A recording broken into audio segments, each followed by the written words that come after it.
Hey beauties, thanks for tuning in and welcome to the one and only Clean Beauty Podcast. Did you know that in America, cosmetics are not regulated?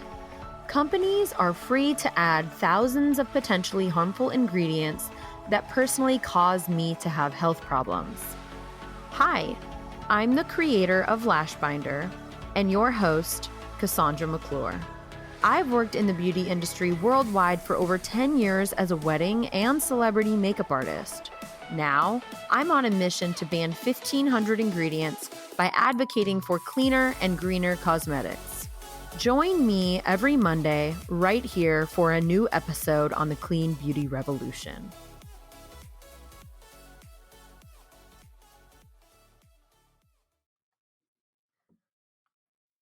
This episode is proudly sponsored by lashbinder.com, a patent-pending tool that I developed to be the quickest, easiest, and safest way to apply lashes on yourself and clients. If you've ever tried applying lashes, you either use your fingers, which is pretty hard to master, a pair of tweezers, which can be super scary, or you were lucky enough to have a friend like me help you. Those days are long gone with Lash Binder, an applicator that'll have you looking fabulous in under a minute. Are you ready to say goodbye to expensive, damaging, and time-consuming lash extensions or hours spent in the mirror applying makeup? Don't you wish you could apply lashes easy and just go? Let your skin glow and your confidence skyrocket with the perfect pair of lashes applied with Lash Binder. Lash Binder is truly the lash tool you'll ever need. Be the first to get your hands on one today, exclusively at lashbinder.com. Be sure to find us on Instagram at lashbinder, LASHBINDER. Links in the show notes. Happy lashing! Hey beauties, today is going to be a very special bonus episode all about Bottlerock and my experience working there as not only a makeup artist, but a vendor for Lash Binder, and what it really takes to not only show up for a 3-day festival like Bottlerock, but also to perform and profit from the event. And so I want to speak to everyone that has ever wanted to book their product or service at an event like Bottlerock or Outside Lands or EDC or any of those like really big music festivals, wine festivals. There's so many different types of events nowadays that might seem impossible to get into, but really are quite easy. And I wanted to share my tips and tricks today with you guys on how to do that. For the first time, I'm actually doing this via Zoom, and I'm going to be posting my video online on my YouTube page, which is a little different for me. Usually, I'm in my home office, and so usually I just speak into the mic and then the episode goes up on iTunes.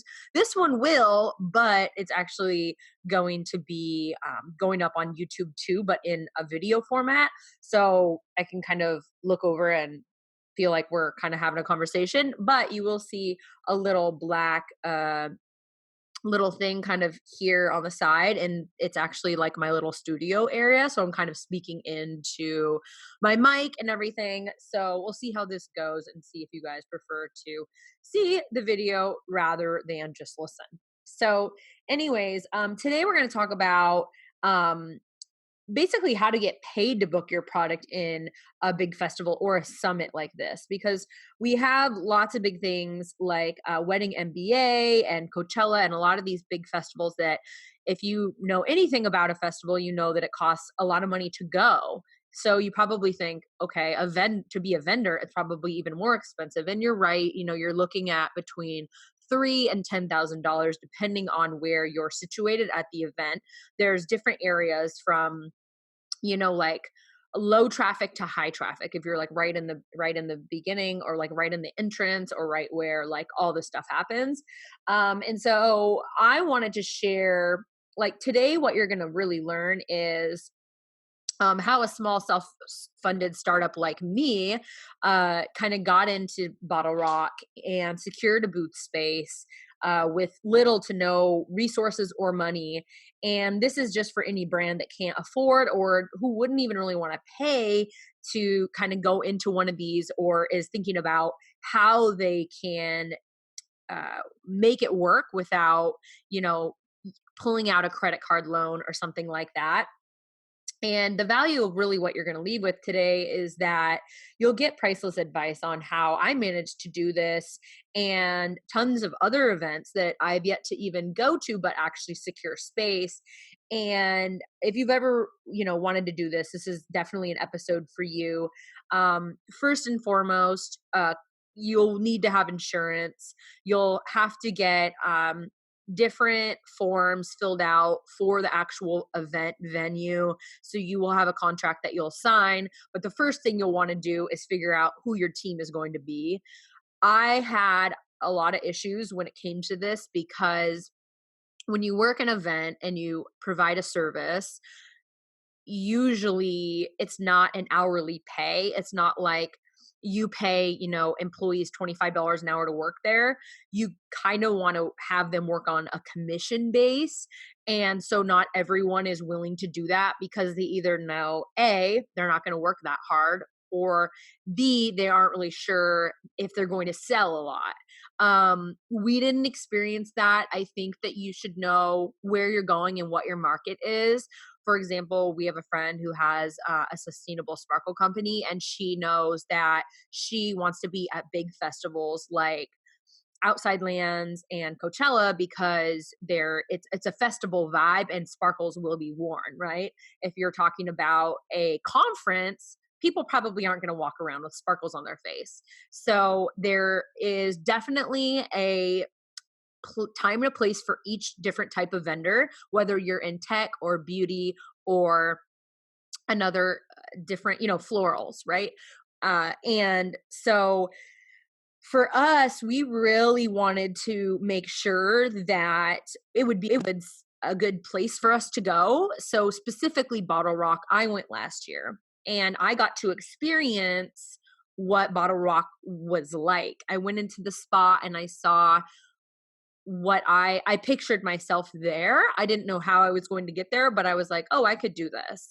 And so I reached out to them and told them that I wanted to be a part of it when the first Bottlerock, when I actually went a year before. So I put a seed in their minds that I was interested in working with them. But I didn't really tell them how, but I did think about doing makeup. I wasn't sure that I would, have a whole team of makeup artists in there, because I did see other makeup artists. So I just wasn't sure yet. And once, Lash Binder happened, I knew I wanted to be in Bottlerock. And so it kind of happened naturally, but I would advise anyone to go to the event or fair or festival that they are considering going to, especially pay money or work at beforehand, because you have to make sure that your ideal client is going to be there and purchase from you or want services from you. So that's just a kind of little back piece of advice that I would definitely recommend. You should know the working hours ahead of time. You'll know exactly when, like, let's say the festival opens at 11 for us, that's when it opened, but we were done by 8. So we were able to see all the headliners. So there are perks involved with depending on the venue you're going to. So we knew that we were going to have 2 or 3 hours of headliners each night to enjoy. And so that was a selling point for me to help bring in artists. And what ended up happening was a bunch of tragic different events. Like, one of our artists disappeared, one of them got in a car crash, like all the things that could have happened basically went wrong. And unfortunately, we lost a couple artists, but we fortunately gained a few more. So we were right on track. We had 3 or 4 artists a day that were helping out in the booth, and they were doing little mini makeovers with lashes. And we also had flower crowns in our booth. But I had them all bring their own equipment when it came to like a chair, their own cell phone and wireless charger, a stainless steel water bottle, a ring light, their brushes, and, their own hand cream and stuff like that. But we also provided a lot of the things for them. So I, of course, provided the lashes and the lash binders and the glue and the scissors and the table and tip jar. That was like a big thing that we kind of didn't realize until the end, but a lot of people that were getting services at the event were willing to tip. And so we ended up incorporating tips and commission to our artists, which was huge. They were able to make as little or as much as they wanted, which was great. And we all had name badges and flower crowns that we wore because we teamed up with a local florist. And I will say that there was a large fee to be involved with Bottlerock. Of course, it's a huge name brand. I mean, there's hundreds of huge artists and big A-list celebs that go to this, and big musicians. This year it was like Pharrell and Santana that headlined. And so of course it brought in 100,000 people. And so it wasn't cheap. It was over $4,000 just to get in, not including our booth setup, all of our equipment, our hotel, our car, and parking, and all of that stuff, and Ubers in and out. There was a lot of logistics that we had to figure out and kind of learn because it was our first time. And so also, we had to have the right clothing and the right shoes that would flow with the event. And, I gave my own contract to these artists to make sure that they understood what they were going into. And we did all wear floral crowns to support our artists. And in return, they, our floral artist, she's a local florist and did live real flower crowns, which has never really been done at Bottlerock because in the spa, it's not considered an actual service. It is an experience to have a flower crown, but because it wasn't a spa service, she was not allowed to go. So I used that as an opportunity. Last year when I went to go back, I went with 4 of my other girlfriends and a baby, and we all wore flower crowns. And all day long, we were asked where we got our flower crown and where they would go buy one. And I knew that was something. Like every time someone asked me, I was like, oh, there's a market for this. There's a market for this. And I really wanted to, I was like, next year, if I come, I want to team up with a florist. And I already had an idea in mind of like who I'd want there and all of that. And when the time came and we were offered this amazing opportunity, I was like, oh my God, can we incorporate a florist like in our booth? And they said, yeah, like, what do you want to do? And I was like, well, we want to do flower crowns. Like I wore them last year. I told them the story and they were like, yeah, we've never done that. That would be amazing. And they said yes. And so she was able to partner with us. And so it wasn't really about the money and splitting a booth. It was really about wanting other people at the festival to have an amazing time wearing the flower crowns and feel, kind of like a princess. Like we all wore flower crowns and, everyone was, looked at us and asked, it's a great conversation starter. We met so many people when we had gone. And so I had told the florist this, Red Truck Flowers, Joanne, and she was like, oh my God, this is a great opportunity. It's a great idea. I'm a local Napa florist. I'm sure we're going to meet all these people. Like this is going to be great for business. So it ended up being really, really great. She sold out on day 3. And so it was really cool. And so really, okay, so how did we get into this festival? We applied. There is an application that you can apply to go to most events. And it's a general form that asks what you want to do, what you want to charge for your items. You do need to provide a list of what you want to sell. And so we were really straightforward and said, hey, we want to sell lash applications, lash binders, and makeup applications. So we kept it really simple. And then we added to a list, and I highly recommend laminating a sheet with your products and your services, and maybe like do a double-sided laminated sheet that you can hand to people when they walk up to the booth, when they ask you what you're doing. Bottlerock though, provides a sign with 3 things on it. So we had lash applications, lash binder, and flower crowns, which was really cool because they, people could see that from far away and they knew what your booth was all about. And we had a huge sign that said Lash Bar, which was, again, great. If anyone wanted lashes, they came over, and everyone in the whole spa, I mean, like, unless they had extensions, like, everyone came to our booth. So we were busy nonstop. We actually planned on having a lot of like social media coverage and a lot of like Instagramming and stuff like that. And we actually didn't even have the time because we were so busy. And I think we kind of broke even like the second day. It was definitely great to know how popular it was. And even now, people that have gone to Bottlerock like 3 or 4 years, like they still didn't realize that the spa was there and that they could just go in and there was all those services. Even though Bottlerock talks about it, I mean, if you think about a wine and food and music festival, you're not really thinking about spa services. But it is a great place. They had IVs from Rapid Recovery. Like you could go in if you were like dehydrated or really hot, you could go in and do that. They had sparkles, they had hair braiding. So we did that every day. They had another makeup artist, and they had like all these other vendors that were really just about service and making you feel good and like refreshing you. And they had a cool photo booth experience. But we also teamed up with our own photo booth person too, which was really cool. So let's go over just how we made it work with little to no money. So really, I used the opportunity for the florist and a sponsor. I think sponsors are so important when you're starting out in a business, especially a self-funded one like mine. I knew that $4,000 would make me take out a credit card. I knew that it would be way more than 4,000. I knew that we had a we would need to make about $6,000 because there was gas, hotel, and all the other things that we needed for the actual festival. So I knew that I would be taking out a small loan. And so instead, I said, who's willing to partner with me? Who's in alignment with the service that I'm providing? So if I think about lashes, we have glue, we have, scissors, we have another tool company, we have lashes, and that's where we ended up getting our sponsor.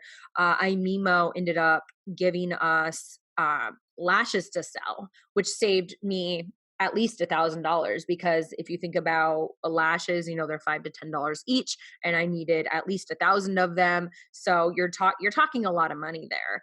And so her alone giving us the lashes, basically fronting me the product, really did help. And really lowered my stress levels down a lot, because I already had lash binders, and I already knew I had to take boxes of those. And so that was a huge help. So if you, let's say, are a hairstylist, you might want to get sponsored by Redken, right? Because they can help, provide all of the hairspray and all of the, you guys know this is a clean beauty podcast and I wouldn't really recommend that, but you know what I mean? Like, maybe there's sustainable hair company that you could partner with and work with. And instead of buying, 100 bottles of hairspray, you could get sponsored, and maybe they'll even give you a little extra money to get you through the festival. So you think about food, you think about your artists, you think about commission, you think about all of that stuff, like to make sure that you're actually profiting at the end of the day. So look to artists or other companies in your industry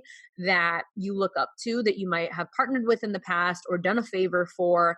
And if they aren't in complete alignment, like for example, we had the photo booth, reach out and ask if we had a couple that wanted to be involved, and we were like, okay, well, it's not lashes, but we could take pictures of the lashes. So we made that work too.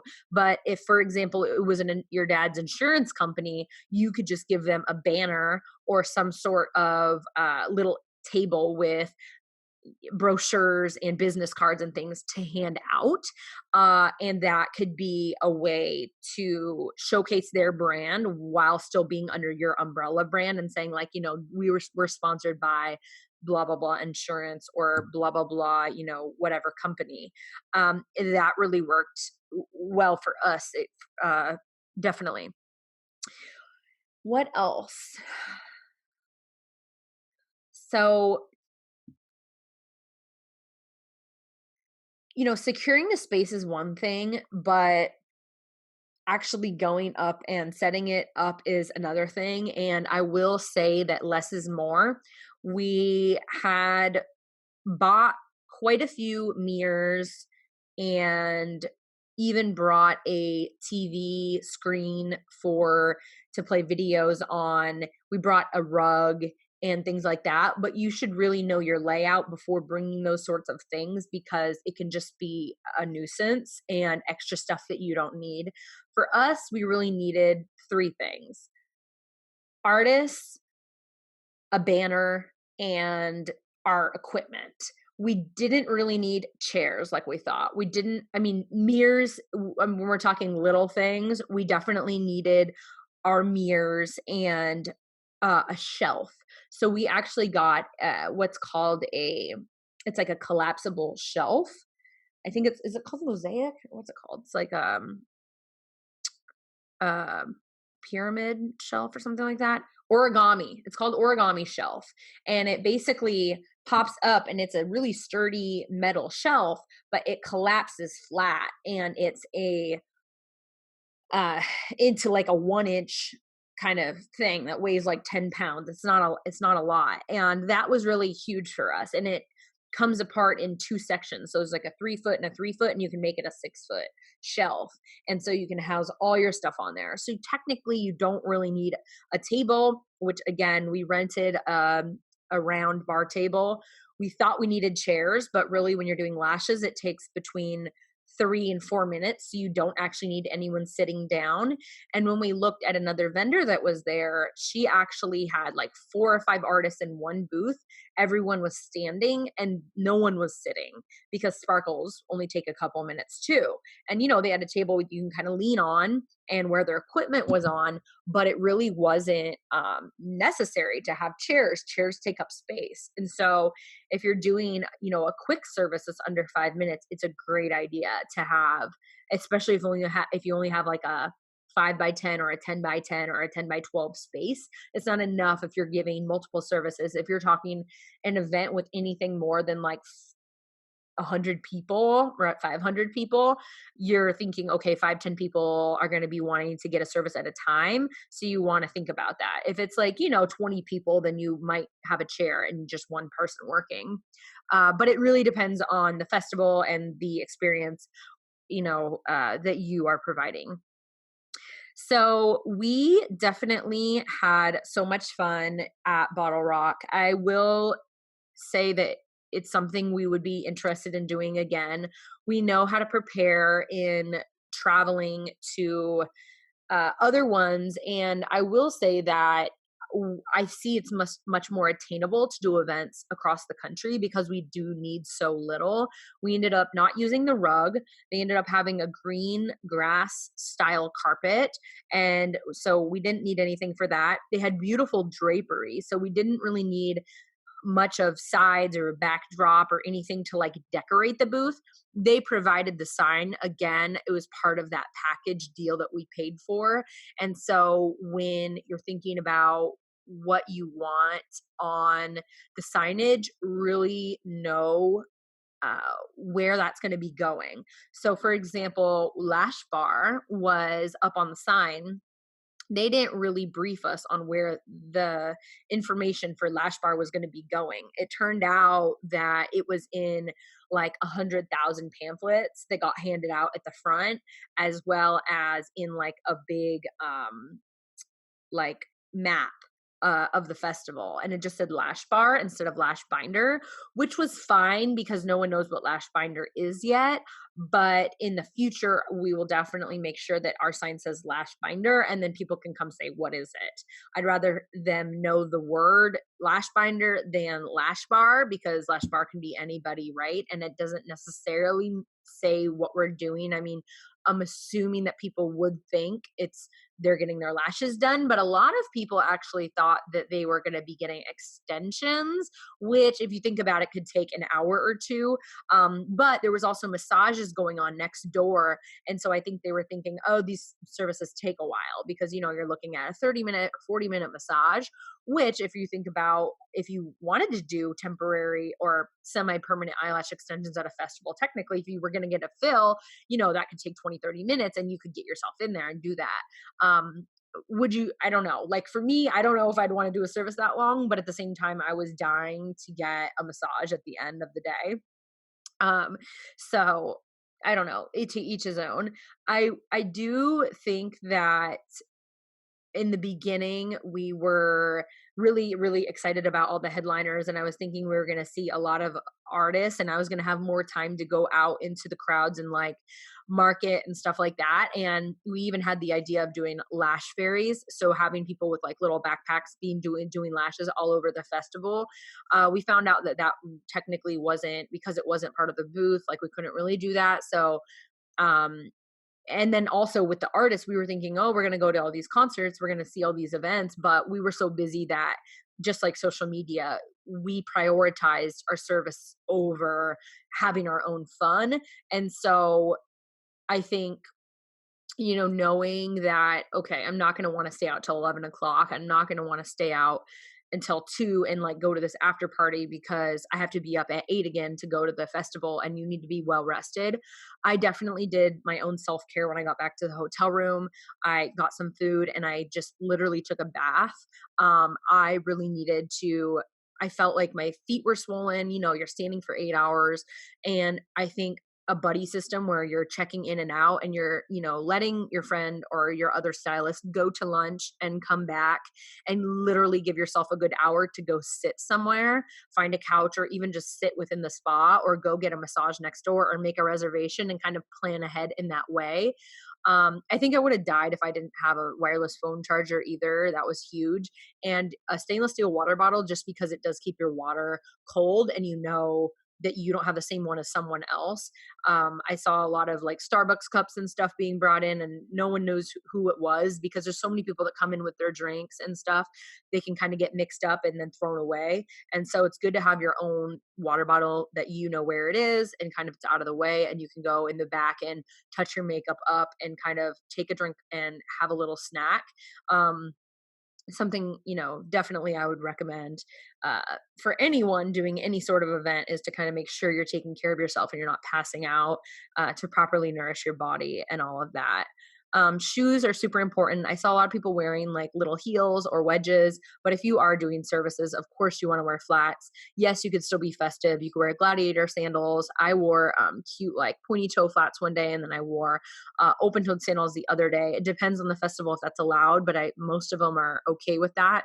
You definitely want to make sure that you have a good cushion in your shoe, and you're wearing something that isn't going to dig into your skin. I actually wore a glitter dress one of the days. And because I was moving so much than I normally would if I was just wearing the dress around, I actually developed rashes on both of my arms from the scratches of the like little plastic things on my dress, and it was painful by the end of the day.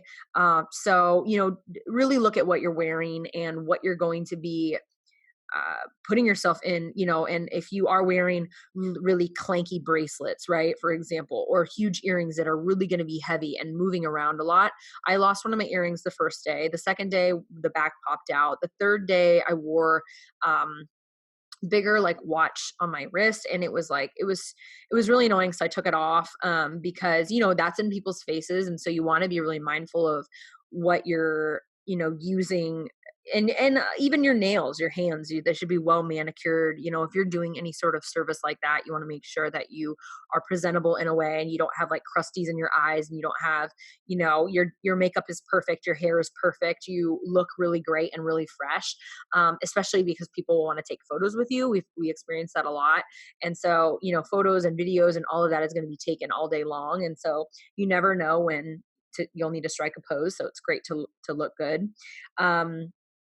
There's also something you can do with trades. So for example, with a photo booth, like we're letting them come to one of our other events, and in exchange, they were able to kind of set up a little space for us, but we're both benefiting each other and we're both giving each other shout outs on Instagram, on Facebook, on social media. And so I think that it's a good idea to think about, okay, like this artist might not be able to like this hairstylist that really wants to come and promote her new hairline. She can't really pay for a space, but I want to use her products. How can I make it work where she can come and we can use her products, but then, I can do something for her in the future. And maybe you don't know right away. Maybe you can just say, hey, I owe you one, but we would really love to use your stuff and you don't have to pay us. And that ended up being the case for like 2 or 3 other people that came to our booth. We didn't necessarily make a profit from them or use them towards our fees, but it was a great situation for both parties. So definitely niche down what you're going to be doing. So it's really confusing. It was confusing for people that came over to the booth, and we were offering other services that weren't considered lash services. So they're like, oh wait, so you're doing makeup? Oh, you're doing hand massages? Like, it was a little bit too much. And even our services or our products that we were selling there, we didn't really do any sales. And we partnered with another company that had eyeshadow, and we did eyeshadow on hundreds of women and everyone loved it, but the actual eyeshadow palettes didn't sell. And I highly recommend that if you are going to sell a product and that is your bread and butter, to think again. For Bottlerock especially, and festivals, you have to think about, what are people even allowed to bring in? Okay, if they're allowed a little tiny plastic or see-through little fanny pack or little backpack, they're not going to want to carry around your product all day. We experienced that with our own products, right? Lash Binder is really small and lightweight, but a lot of people were like, I'll buy it online later, because they didn't want to carry around one more thing, right? And the spa is designed to sell services, not for products. And so if you are considering going to sell your product at a place like this, I would say reconsider, unless you are getting a huge sponsorship. But at the end of the day, you're going to need artists to be performing whatever it is you're selling. So if you're selling a hand cream, you need to be doing hand massages for free or for $5 or $10 all day long. We also were initially going to do lash applications for $10. But when we broke it down and we realized how much we were going to pay each artist, plus the lashes, plus the time, we were actually going to be negative if we did that. And we looked at what all the other vendors were charging as well, and most of them were $25 and up. And so we decided that $20 was going to be the best price point. So $10 for lashes, $10 for the actual service. So eyelash application, you get an artist to apply your lashes, maybe curl them, maybe apply a little mascara, maybe, add a little eyeliner, but definitely do the eyeshadow. And so you're talking about, a 3 to 5 minute little ritual that we're going to do for you and make you feel really beautiful with a beautiful mirror that you can see what we're doing. It's also a little mini makeup lesson. So to have a professional makeup artist do your makeup, make you feel really great, even add a little highlight on your cheek, a little, highlight on your lip or whatever, just to give you a little bit, make you, up level your look. It's definitely worth it for $20. And people didn't bat an eye. They were happy to pay the $20. And I think we would have really suffered if we did $10 and we wouldn't have even broke even.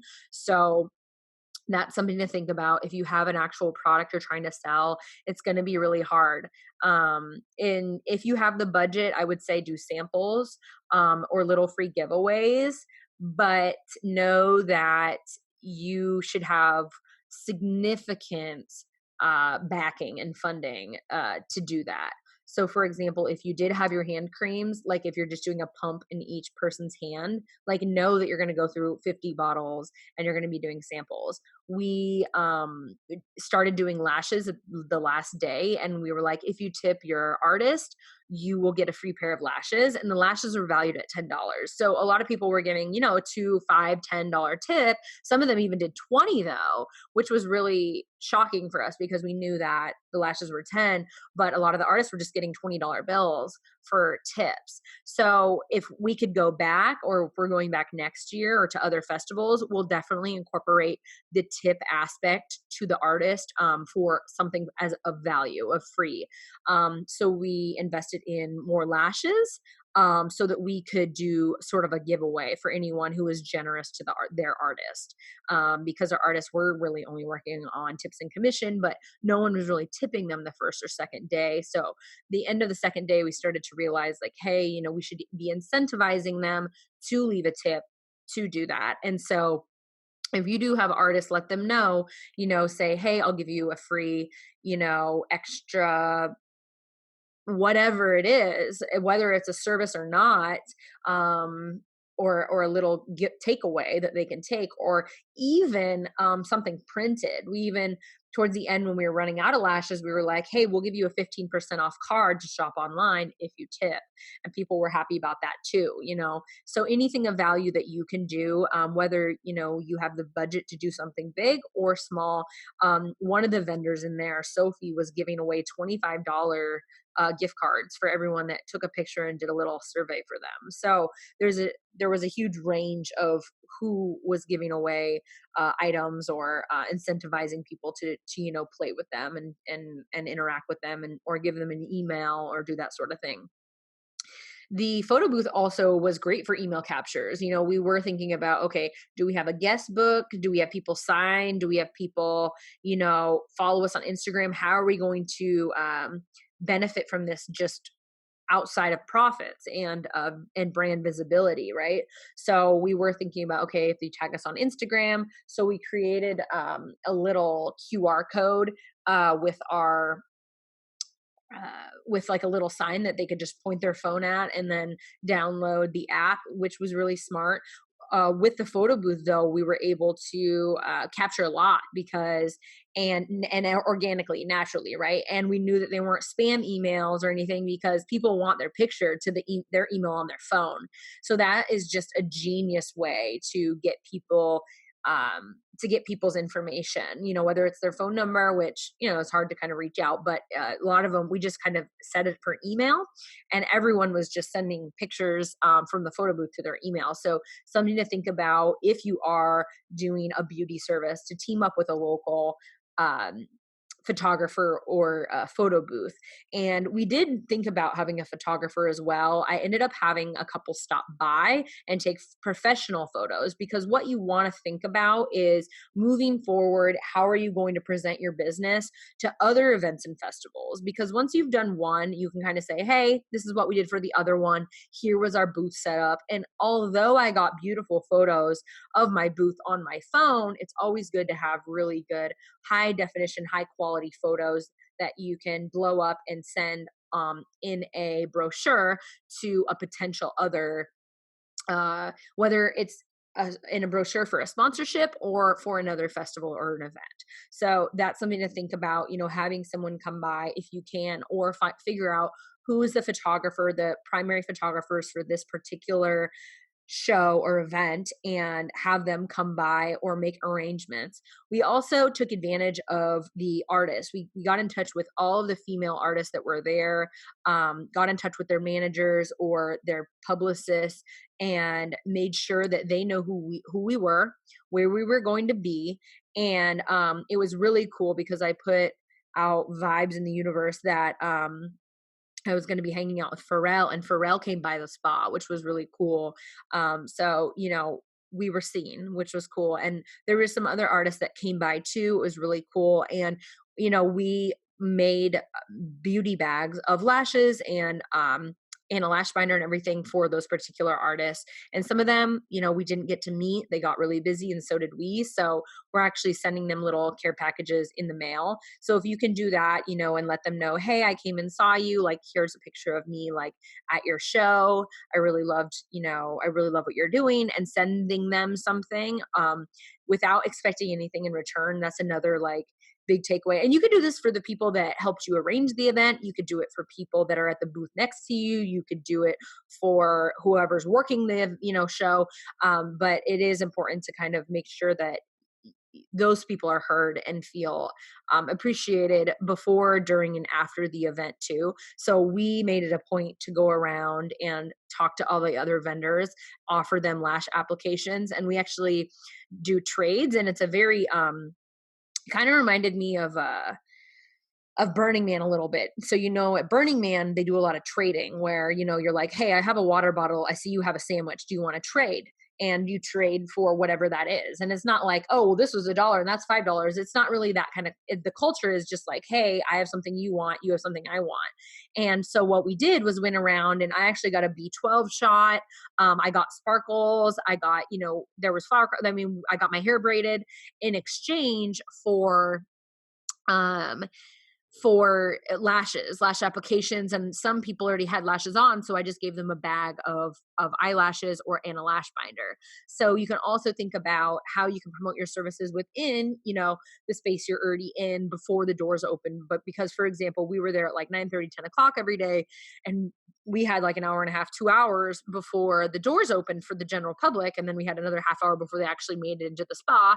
So we have 2-3 hours with other vendors. And so we had vendors kind of lining up in the mornings to get their lashes done and bring over whatever goodies they had. So that was a pretty cool thing to do. And a great way, to, again, be on their social media, get on other accounts, do stories and support your other local artists. Or, a lot of companies flew in, but there was a lot of local stuff going on there too. So making sure that you're making good contacts and you're setting aside a little bit of time to make those connections while you're there. And it just goes by so fast. I'll just kind of end this with, it's something that takes a lot out of you. I literally slept for like 24 hours afterwards.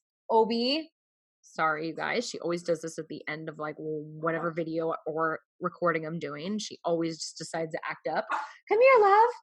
You want a treat? And so I lost my train of thought, but basically, you just want to try to enjoy, and to do that, you'll need a large team.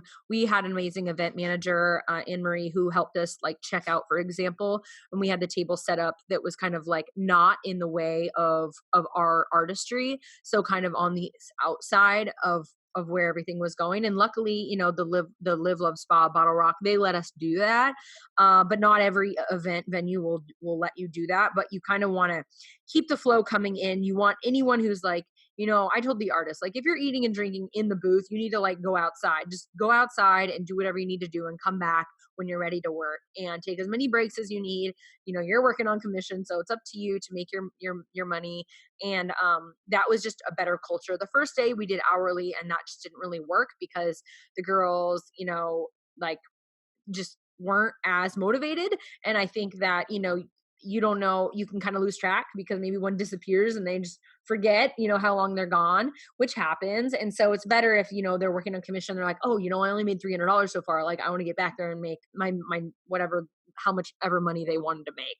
So interesting stuff to think about. If you guys have other questions about how to showcase your product at a music festival, event, or trade show, or you ever wondered what it's like to work a booth at an event or concert, and you're wondering what it takes to be successful, definitely get in touch. If you have other questions or concerns or little tidbits that you might want to know, things that I didn't really answer for you or didn't go over, please reach out and let me know.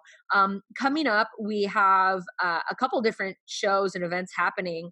We'll be at the Santana Row fashion show on June 8th. And then we have Wedding MBA in October in Las Vegas. I'll be there speaking on the 16th. We have Pays to Be Brave in San Diego in September. And then we have MobCon coming up that's in October. In Del Mar, San Diego as well. There's quite a few events we have going on. If you guys want to know about where we're going to be, if you even want to partner with us at a future event, or you want to sponsor us for Lash Binder or even the clean beauty movement, I'm always happy to partner with other event, florists or photo booths and stuff like that around the country. We have events all over, and you can go to lashbinder.com/events. There's an event section. You can see all the events we're going to be at, as well as on CassandraMcClure.com, all the speaking events that I'm going to be at, whether I'm moderating a panel, sitting on a panel, going to do a clean beauty workshop or doing a pop-up.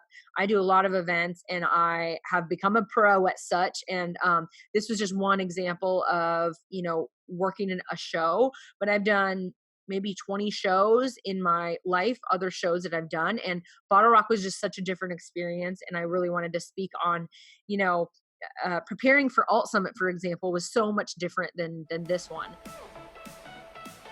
Thanks for tuning in to this episode of the Clean Beauty Podcast. I'm so thankful for your support that I decided to start giving away $500 in custom curated clean beauty products each month. Do you want to win? Share why you love listening in a review on iTunes. Then screenshot that review and share it on your Instagram feed with the hashtag #ban1500. If you've already reviewed the podcast and still want to win, just repost the giveaway from the Clean Beauty Podcast Instagram feed, and you'll be re-entered to win in the next drawing. Good luck! For information on my tour schedule, upcoming events, press announcements, joining my Clean Beauty team, or to book me to speak at your next event, head over to my website, CassandraMcClure.com.